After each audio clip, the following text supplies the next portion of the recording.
Hello and welcome. Thank you for joining us for the first of our seminars exploring the topic of word and letter, book and speech. It gives me great pleasure to welcome Dunja Rašić. Dunja worked for 4 years as a researcher at the Free University, Berlin, on the project The Poetics of Aristotle Between East and West. Currently, she lectures at the University of Belgrade, where she teaches the history of Islamic philosophy. Her academic interests include the Islamic philosophy of language, the science of the letters, and philosophical and theological thought in the early Islamic Middle Ages. 2021 sees the publication of her book, The Written World of God, the Cosmic Script, and the Art of Ibn Arabi. She is currently working on several future publications, one of which is a critical translation of al-Bosnavi's commentary of Qasida a-Ta'iyya. Today, Dunja will be exploring our theme of word and letter, book and speech, through her talk, The Three Great Books, Letters, Elements, and Prime Matter, in Ibn Arabi's Cosmogony. Dunja, please begin your presentation when you're ready. Thank you. So, dear friends and colleagues, welcome. It is my great pleasure and honor to give the opening presentation to our spring series, Word and Letter, Book and Speech. Today, we will examine Ibn Arabi's notion of the letters of the Arabic alphabet as the building blocks of the universe. And in addition, we will explore correspondences between the letters of the Arabic alphabet, the breadth of the All-Merciful, and prime matter. As such, my presentation was intended as a general introduction to Ibn Arabi's science of the letters and as an introduction for the two presentations to come. In his works, Ibn Arabi chiefly identified the science of the letters as familiarity with the letters of the Arabic alphabet, the Quranic revelation, and everything in the world of nature. To study the letters was thus to follow visual signs pointing to the mysteries of existence. The science of the letters represents one of the central elements of Ibn Arabi's teachings, and until today, it also tends to be perceived as one of the most abstruse ones. In spite of the fact that around 15th century Anno Domini, Ibn Khalikan wrongly identified Ibn Arabi as the founder of the Islamic science of the letters, these notions, and by this I mean the notion of the letters as the building blocks of the universe and keys of the mysteries of existence, weren't novel concepts by the 13th century Anno Domini. For as early as 9th century Anno Domini, grammarians of the school of Baghdad believed they have found correspondences between the rules and regulations of Arabic grammar and the laws that govern the structure and nature of the universe. These popular analogies between the laws of grammar and the laws of nature subsequently led Sufis to identify nature studies as the reading of a macrocosmic book. And apart from the universe, the great book of macrocosm, Sufi works and inquiries on the science of the letters equally focused on physiognomy and human nature, that is, they focused on the microcosm, and the text of the Quranic revelation. These are the main research objects of the Islamic science of the letters, which subsequently got to be known as the Three Great Books. And Sufis like El-Tirmidhi believed that familiarity with the content of the Three Great Books can be achieved through the studies of the meanings and properties of the letters of the Arabic alphabet. Contained in the letters, El-Tirmidhi recorded, is the complete knowledge of the primal beginnings, God's names and attributes. They also contain his knowledge of him regulating the world from the creation of Adam to the day of the appointed time. In Ibn Arabi's works, the world is usually defined simply as anything other than God. Ibn Arabi commonly compared the world as such to a book inscribed on parchment unrolled. And whereas the facet of this parchment was thought to contain the most beautiful names of God, its lower side stands for the world of nature. And from this perspective, the act of Genesis unfolds as ontological speech and writing. But ultimately, nothing exists before being named. And when God created Adam in his own form and taught him the names of all things in existence, he at the same time endowed him with the potential to come to terms with the secret properties of the letters. But following the temptations of Satan, Adam's descendants lost their inherent familiarity with the letters. And as a result, Ibn Arabi believed that science of the letters requires special training and divine mercy to support it in order to be mastered. Masters of this art were taught to be able to use letters to, for example, cure illnesses, converse with animals, conquer death, and return to the pure primordial state of existence. According to Fadl Allah Astrabadi, this was the final and ultimate stage of spiritual ascension and the ultimate goal of the science of the letters. But I would just like to say a few words of warning before we proceed. Each of these spiritual and intellectual achievements is beyond doubt alluring and impressive. However, each of these simply pales in comparison to the endless possibilities of Ibn Arabi's science of the letters. For in his works, Ibn Arabi identified the content of the three great books as the absolute knowledge covering all planes of existence. These teachings were likely inspired on the text of the Quranic revelation, which reads that there is nothing hidden in the heavens or on earth, but it is in a clear book. Another ayah reads, "Verily, we created humans on the best of forms." And in other words, human beings were created in God's own form, and he who knows himself knows his Lord. This is the absolute knowledge leading to the state of unity with the Creator and the ultimate goal of the science of the letters. In his works, Ibn Arabi establishes complex parallels between the inner and outer, between world and text, and between what is human and what is divine. In his works, the world and all in it was perceived as a work of wisdom or as a one great book. And in order to gain access to its content, in order to gain access to the absolute knowledge, one was simply to learn how to read it. This is what it means to come to terms with the content of the three great books. Now, I ask you not to take my last sentence too literally, because in the end, the prophet himself has been described as an illiterate man.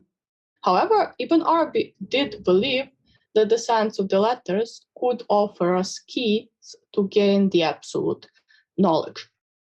This can be, of course, achieved through the studies of the properties of the letters of the Arabic alphabet. In his works, Ibn Arabi maintained that the properties of each letter of the alphabet are based on its shape, place of articulation, and the spirit that governs it. We will return to the in-depth discussions on the orthographic forms and places of articulation of letters in the later portion of our presentation.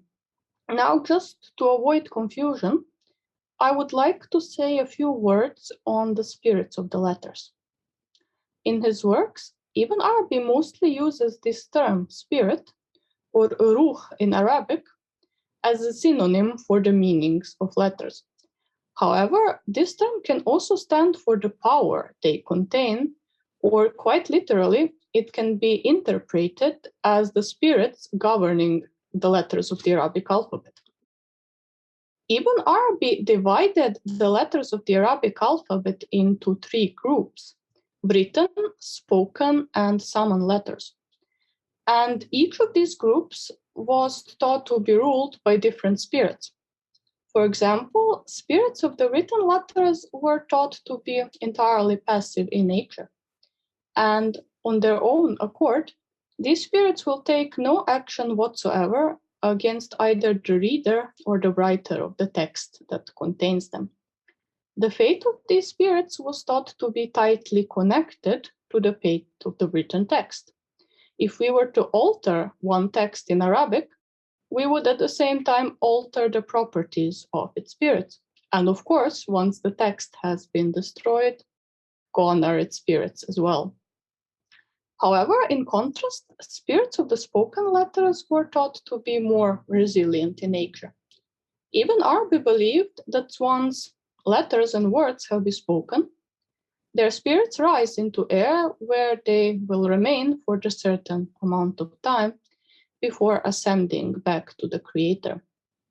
And provided that the spoken words were poisonous or bitter, their spirits might even return to haunt both speaker and the listener. However, Ibn Arabi asserted that this happens rarely, for in the accordance with the Arabic grammar tradition, he believed that it is actually up to listener and not up to speaker to decide on the meaning of a sentence. And unless a listener pays close attention to what was just said and actually invests his concentration to fuel the negative vibrations of the spoken letters, he will remain fully unaffected by them. In contrast, summoned letters were thought to have the power to influence and impact their target irrespective of his will and actions. Summoned letters, or so did Ibn Arabi believe, emerge to do the bidding of their master when the act of writing is followed by the act of speaking and imbued with himma, or spiritual concentration of a summoner. The fate of these letters and their spirits was, however, thought to be fully unconnected to the fate of the written text. Fortunately, however, Ibn Arabi maintained that few people are capable of summoning a single spirit of a single letter, let alone summoning multiple spirits at once. The summoning process was described in the Meccan revelations as a dangerous, repugnant knowledge, both intellectually and in the eyes of the Sharia law. This is an interesting sentence in the light of the fact that another paragraph from the Meccan revelations clearly says that sometimes even the mere act of reading from the Quran, especially when isolated letters are concerned, is sufficient to summon the spirits of these letters. Nonetheless, spirits of the letters play a limited role in Ibn Arabi's teachings on the science of the letters. This was due to the fact that he believed that it is actually the orthographic form of letters and their places of articulation when it comes to the spoken letters that determines the properties of the spirits of the letters and not the other way around.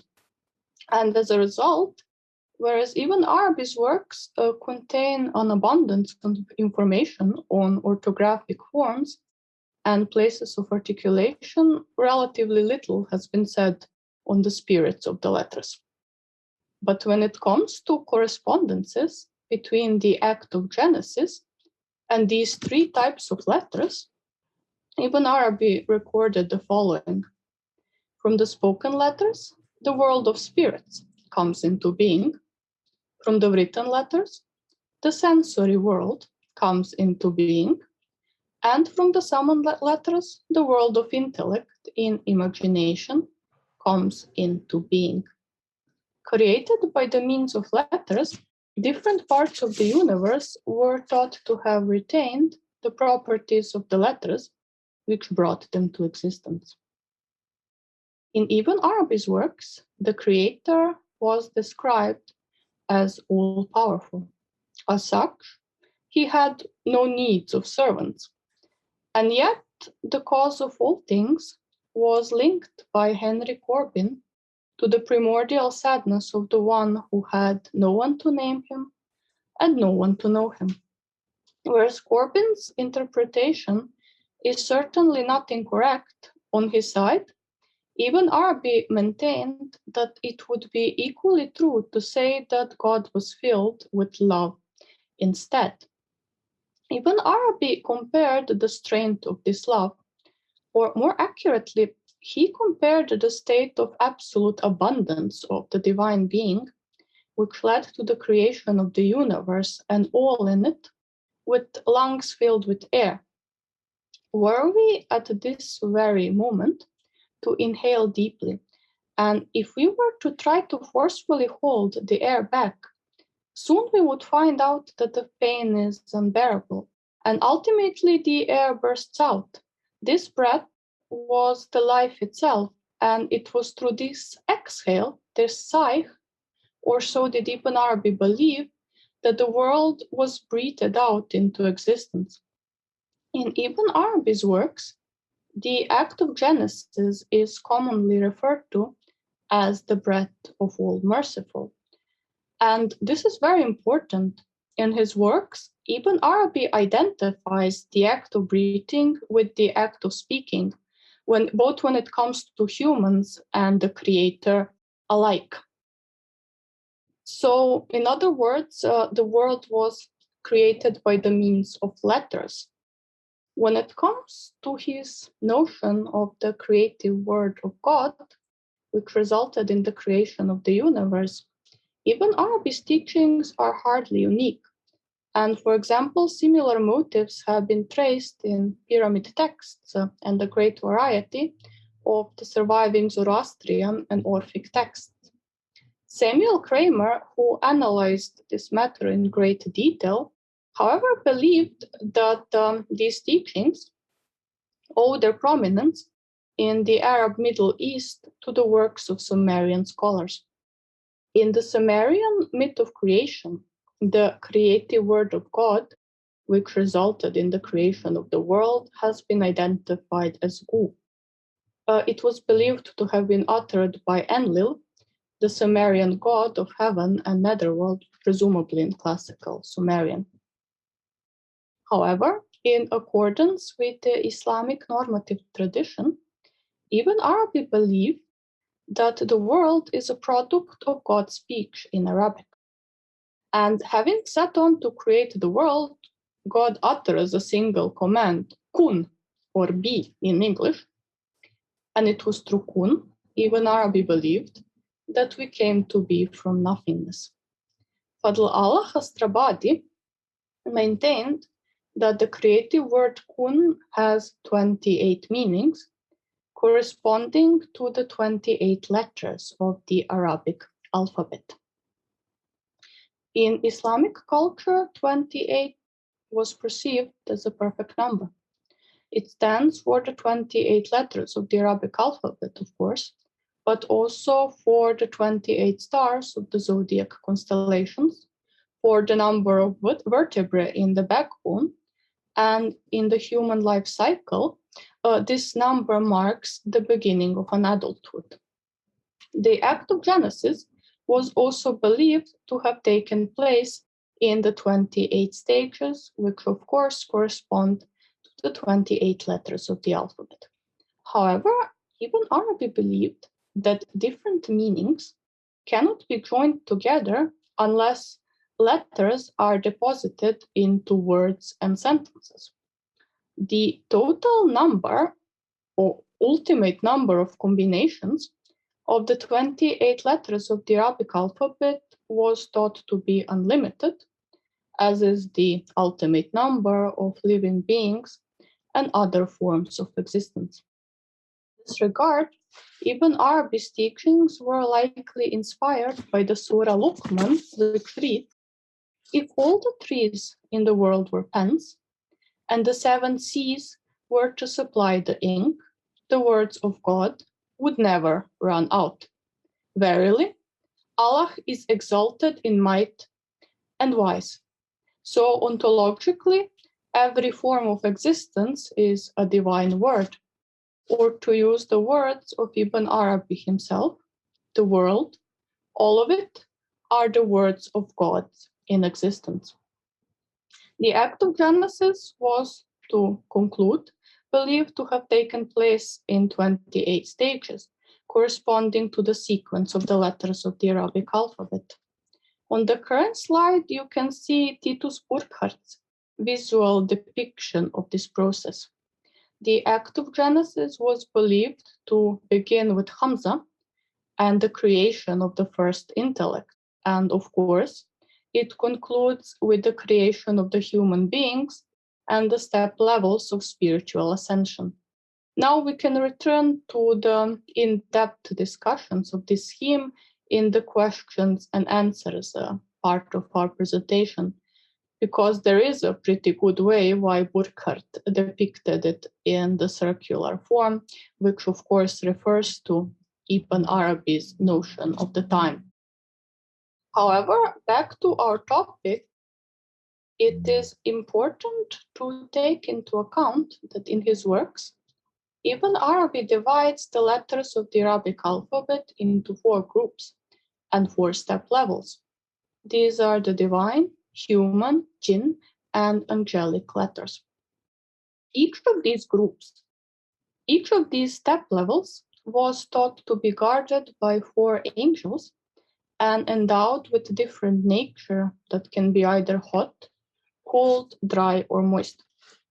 The correspondences between these 4 natures and the letters of the Arabic alphabet can be seen on the current slide. This table was actually drawn in Ibn Arabi's own hand in the manuscript of the Meccan Revelations. In the Meccan Revelations, these 4 natures, hot, cold, dry, and moist, are commonly referred to as the 4 mothers. And with the rotation of the heavenly spheres, Ibn Arabi believed that the 4 mothers get mixed together to create fire, water, air, and earth, the 4 elements which serve as a basis for the creation of organic and inorganic matter, and also serve as a basis for the existence of the material realm of existence. As a matter of fact, Ibn Arabi compared the transmutation of the 4 mothers into 4 elements and organic matter to the transformation of phonemes into language. Or more accurately, Ibn Arabi maintained that letters are the matter for words, just as water, earth, fire, and air are the matter for the formation of our bodies. When these elements are brought out, he makes them transform one into another, and thus fire returns to air and air to fire, just like the letter Ta is transformed into Ta and seen into Sad. So far, so good. Nonetheless, the exact nature of this process remains unclear. Ibn Arabi's surviving works and relevant passages on the matter are intentionally vague and seemingly full of contradictions. And as a result, it is close to impossible to determine the exact nature of a relationship between the 4 mothers, the 4 elements, and the 28 letters of the Arabic alphabet. Another problem lies in the relationship between 4 elements and the letters of the Arabic alphabet. For example, we don't know how exactly letters get to be transformed into organic and inorganic matter. We also don't know which criteria did Ibn Arabi refer to upon concluding that the letter Hamza is fiery in nature, whereas, for example, the letter Kaf is both fiery and watery alike. This is a strange mystery and difficult complexity Ibn Arabi recorded, which would require a full book to be explained further. Even though there are some hints that he actually planned to write this work, ultimately he never did. And the intentional vagueness of his writings is the same thing that was identified as the major weakness of Aristotelian theory of matter. For ultimately, we also don't know how opposing elements like fire and water get to be joined together to form organic matter so that the final product doesn't dissolve. So, Ibn Arabi actually wrote on this topic the following: "This is a strange mystery and difficult complexity which is forbidden to be revealed, since the intellect couldn't take it." This is due to the fact that he identified this problem as God's knowledge of the world before it was created. And while the basic prerequisite of all rational analysis is, of course, an object of research, and what never existed cannot be known, and the same goes for the world before it was created. The closest Ibn Arabi comes to an explanation of the relationship between the four elements, four mothers, and the letters of the Arabic alphabet is actually upon asserting that letters don't have the power to bring forth coldness, heat, dryness, and moisture just because they're letters, but because of their shapes. So once again, we have the orthographic forms of letters dictating the impact of letters on the world of nature, just like they also rule the spirits of the letters. In spite of the quote you can see on the current slide, Ibn Arabi actually claimed that he managed to catch the glimpse of this secret from the corner of his eye. This intellectual and spiritual success is partially to be attributed to the divine revelation or kashf he received on the matter. However, he also maintained that he was led to these conclusions through his studies on the properties of the human vocal tract. Like Sibawayh and other Arab grammarians before him, Ibn Arabi believed that the letters are formed when air faces certain obstacles in the human vocal tract, and the nature and locations of these obstacles were said to determine the properties of letters. Sibawayh, in his classical work of grammar, Al-Kitab, identified 16 such points of obstruction that can result in the pronunciation of the 28 letters of the Arabic alphabet.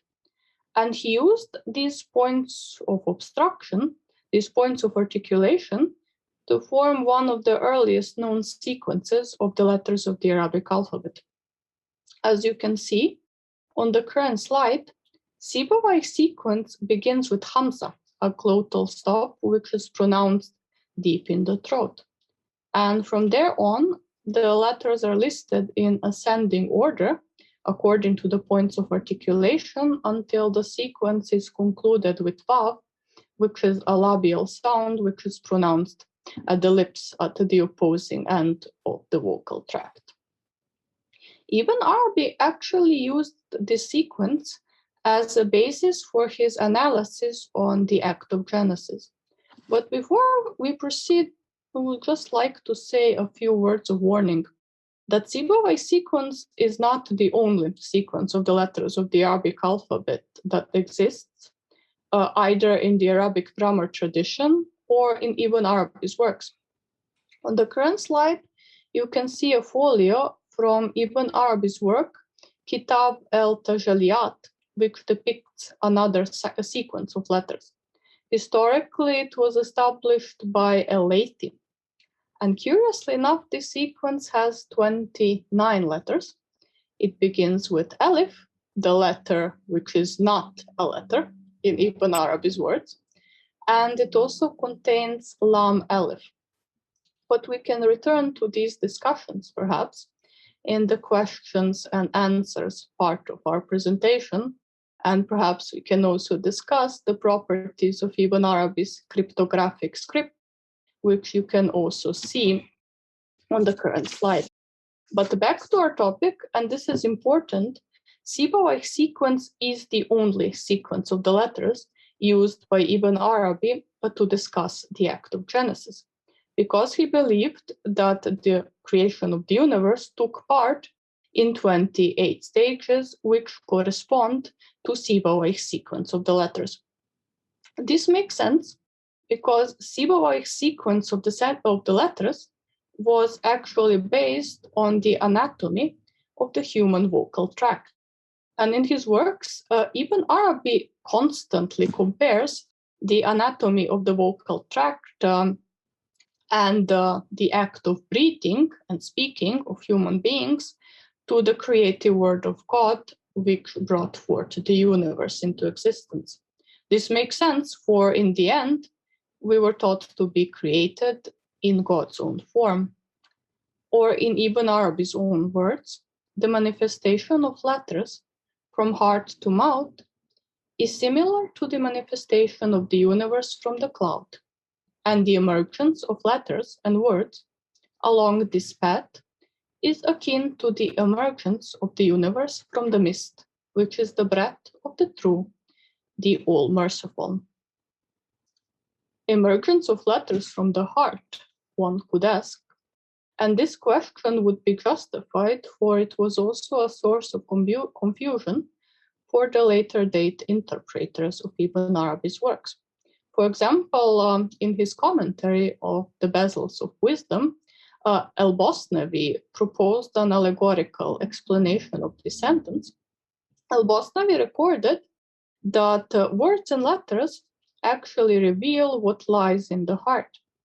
However, at least in this case, Ibn Arabi's word can also be interpreted quite literally. For in the Arabic grammar tradition, it was believed that human heart plays a crucial role both in the act of breathing and the act of speaking. Once inhaled, air was thought to enter heart, where it gets purified by its fire. And from the heart, it enters pulsatile arteries and spreads to the body. And on its way back, air enters the heart once again and exits the body through the nose and mouth. Ibn Arabi believed that this process of breathing can be compared to the breath of the All-Merciful and the act of Genesis. And he uses human vocal tract as an explanation of this process. The air we breathe is always one of the same. However, the place where it gets blocked by the articulatory organs will actually decide the properties of letters. Will the spoken letters be mim, aleph, or ha? The case is similar with the breath of the All-Merciful, for God is one, and his creative force is always one and the same.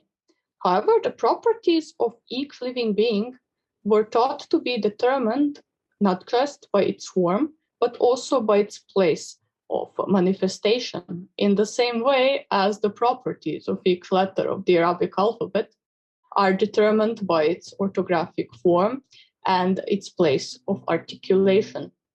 Ibn Arabi illustrates his conclusion by referring to the Islamic normative tradition, which reads that when the prophet encountered Archangel Jibrail in the sphere of Saturn underneath the lot tree, the angel appeared to him in glorious form with 600 wings. But had he encountered him in one of the lower realms, or in the realms of hell, his form would have changed accordingly.